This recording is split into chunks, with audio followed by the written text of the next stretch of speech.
Social capital was an idea that has a long intellectual history, but sort of came into prominence in the late 1990s, essentially.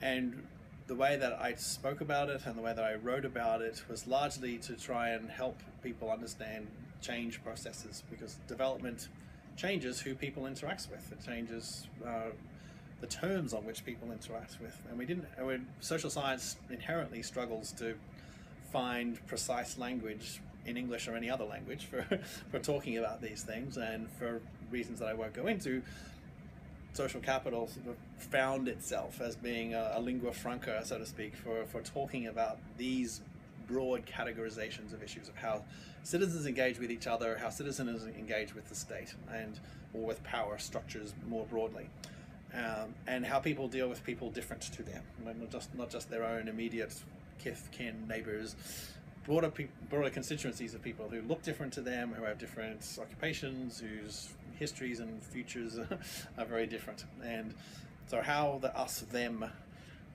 boundaries were constructed and how those get navigated, those themselves are changed by the development process. Those issues came to the fore in the post-Cold War moment, when walls were removed and suddenly all sorts of new groups were interacting with each other. But even in rich countries here in the United States, the processes of inequality just really drive, again, who you meet, whether you catch public transport and meet different people on the subway every day, or whether you get driven in the back seat of a chauffeur-driven car. You have a very different social world that you live in when you function in those different spaces. So social capital was a language for talking about that. Social cohesion is more of a European idea, but it was largely a societal sort of question, very much sort of the social equivalent of inequality, of economic inequality. So social cohesion was the political pact, or the social contract that bound citizens together and that gave them a common identity as a people. And so they served, the social capital language was more neutral, perhaps, or at least we wanted to be focused more on groups and individuals and the ways in which interactions between particular groups happen. So it was a more micro concept, as it were. Whereas the social cohesion was a more macro societal kind of concept that was deployed to talk about how big social transformations in countries unfolded. So in a country like Indonesia or Eastern Europe, when those countries went through very radical and rapid transitions, that was kind of a social cohesion kind of story, because a political contract or a social set of arrangements that had been in existence for long periods of time suddenly changed. We tended to talk about that more in a social cohesion kind of language, because it was a societal issue.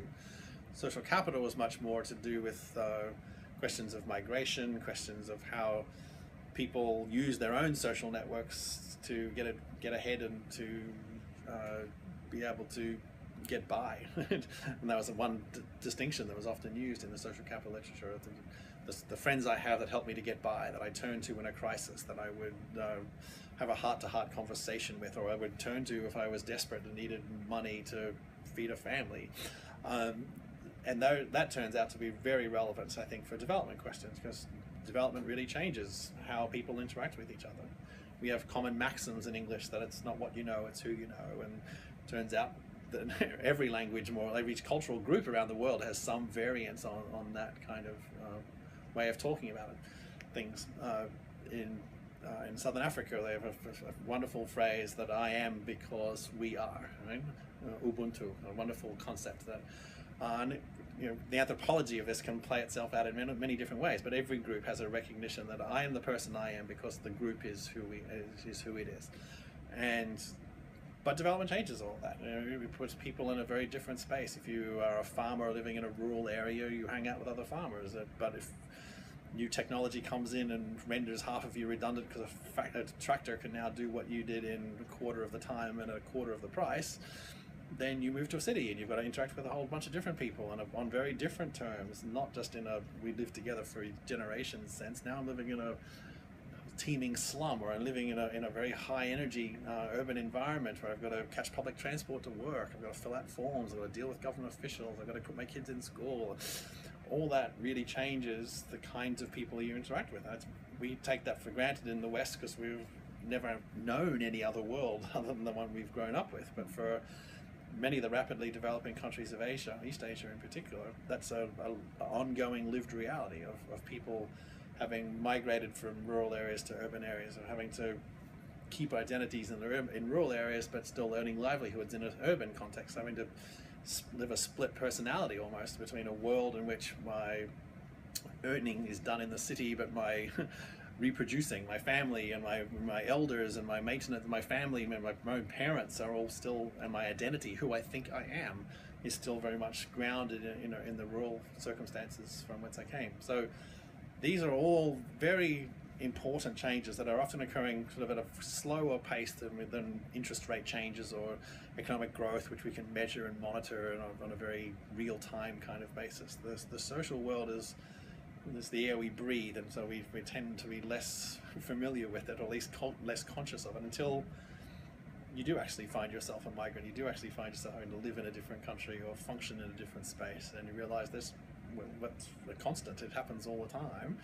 But many people do that without any of the social supports. Many migrants move to countries and don't speak a language. They don't know how to fill out a form. They don't get a bank account. They don't know what the law is in regards to what their rights are. So all of those issues have to get resolved in some way, and historically they get resolved by other people who speak the same way as you and who are related to you or from the same ethnic group as you, and you invest in those people and engage with those people for up to a generation until your own children then are able to make a transition subsequently.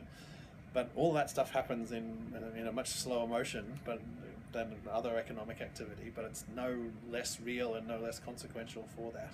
And all of our writing and thinking about social capital was really about trying to find a language for talking about this that was relatively intuitive, but that also facilitated a very serious but nuanced conversation about the different ways in which the people we interact with changes as a result.